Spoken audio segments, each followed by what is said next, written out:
Hello everybody, this is crashandcortex here, and I'm presenting you with yet another shiny battle. I know, it's been a while since I posted one of these, isn't it? And we're against a new opponent, actually, called Arylide, a wonderful, wonderful shiny hunter in our career, also known as LoneStarAkira, the artist, the literal artist, formerly known as LoneStarAkira, also known as Amy.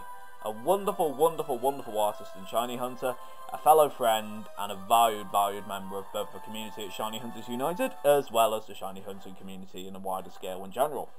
Anyways, she comes bearing a full DexNav team with some really cool shinies. I mean, take a look at that Absol, that Volcarona, that Ninetales, even that Perugly. All of the shinies in the team are absolutely wonderful.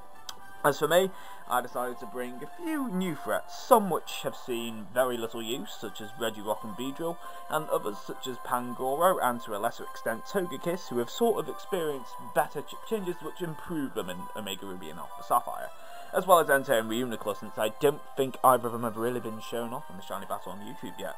Anyway, enough talking, let's get into this. It's already a minute in. Okay, so as expected, hazards are pretty much a must for me, so I can kind of deal with that Volcarona. It was a huge lingering threat in the back of my mind, so Chocolate Rocks has to come in first and just sort of get those hazards up. And Amy sends in a Perugly, a Pokemon that you rarely ever see, but all I know is that, hey, it has Fake Out and U-Turn, and as expected, it U-turns first turn. Barely does anything because, you know, Regirock rocking that fucking 200 base defense, you know. So that U-turn, it's Life Orb, but it barely even does 20 damage. Because Regirock is such a beast. It's EV'd in HP and defense, and its IVs, if I recall, are actually really good in both stats. So I get those rocks up, so Regirock has done its most important function. Amy's team doesn't appear to have a defogger, so at the moment I just protect. Scout for anything that Vaporeon might do, which is a mistake. I give her a free turn to boost her lower defense, and that's pretty shit. What's even more shit is the fact that Scald, because my Regirock is a naughty nature, almost OKOs me. It doesn't, however, so Regirock still gets a second chance at actually doing something. Unfortunately, it sort of nearly dies and then misses the Toxic to add insult to injury. Amy must have felt really bad for me, because then she just decides to give me a free turn to go to the Toxic again, go to a +4 defense. So that Vaporeon, that shiny Vaporeon, now has a status befitting its purpley-pinky colour.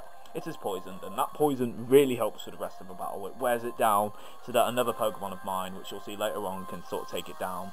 I just fished for some extra damage here, since I'm fairly aware that Vaporeon probably has leftovers, and I just want to rack up that toxic damage, just to make sure that Regirock has already fulfilled its purpose. There's not really much else it can do. So just kind of go for that extra chip while I'm still alive. And Regirock, just 9 Chocolate Rocks, melts in the face of burning water. But you know what, doesn't matter.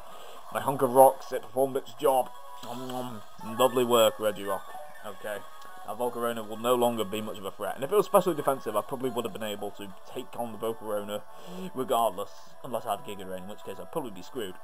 Anyway, I bring in Togekiss, and you might think I'm trying to go for the Serene Grace, Paralyzation, Flinch, that infamous Paraflinch combo. I'm really not, because as it happens, this Togekiss is Little Spiky Wikey, the Togepi which I hatched in one of my videos. It is actually a Super Luck Togekiss, Dream World ability and all. Because the one on the GTS, it had that ability.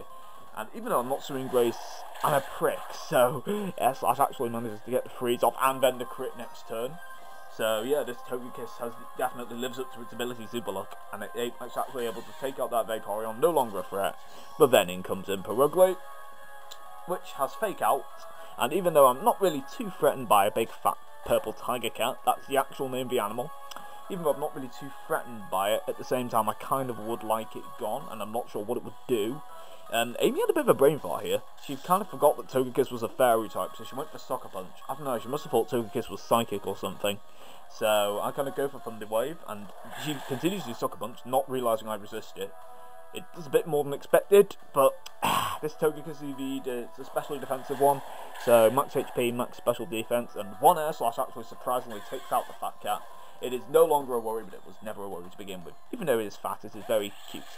And oh my god, look at that shiny Volcarona. I'm sorry, I haven't seen it in 6th gen yet. It looks absolutely glorious. And it's still a threat though, don't get me wrong. Even with the Stealth Rock damage and the fact that I'm sort of enamored by its appearance, Quiver Dancing Volcarona will always be a threat unless you're sort of carrying Talonflame, which I don't. So I Thunder Wave it, trying to alleviate its boost, and a nagging thought in the back of my mind made me think that Volcarona would have a Lumberry.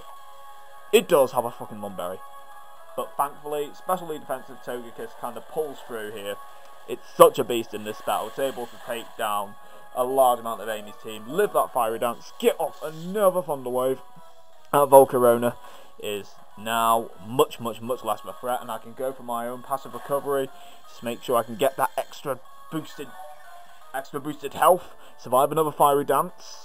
Thankfully, since the first time it didn't get the special attack boost, so Togekiss is able to live, survive the inferno of flames, and then sort of retaliating kind with a lovely swift air slash, and I can sort of gamble on Paraflinch. And I'm a dick, I know, I felt really bad doing this, but yeah, Volcarona gets fully paralysed, allowing Togekiss to actually take down its third Pokemon. And that is actually amazing for little Spiky Wikey. Little baby, rising through. It usually gets dwarfed in every battle it's in, it gets taken down without doing much, but now it's able to take down 3 Pokemon. Togekiss, you are a boss. And for that I'm going to be switching you out, and I'm kind of worried about this Ninetales. I thought it'd be Drought, but DexNav, so probably not. I go into my beautiful roaming Entei, found 2013, my most prized shiny ever, and Amy found a shiny Entei herself.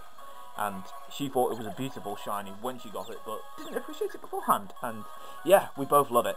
I think it's a choice banded Entei, and unfortunately I kind of get hit by confusion, but it doesn't do as much as I expected considering my EV spread.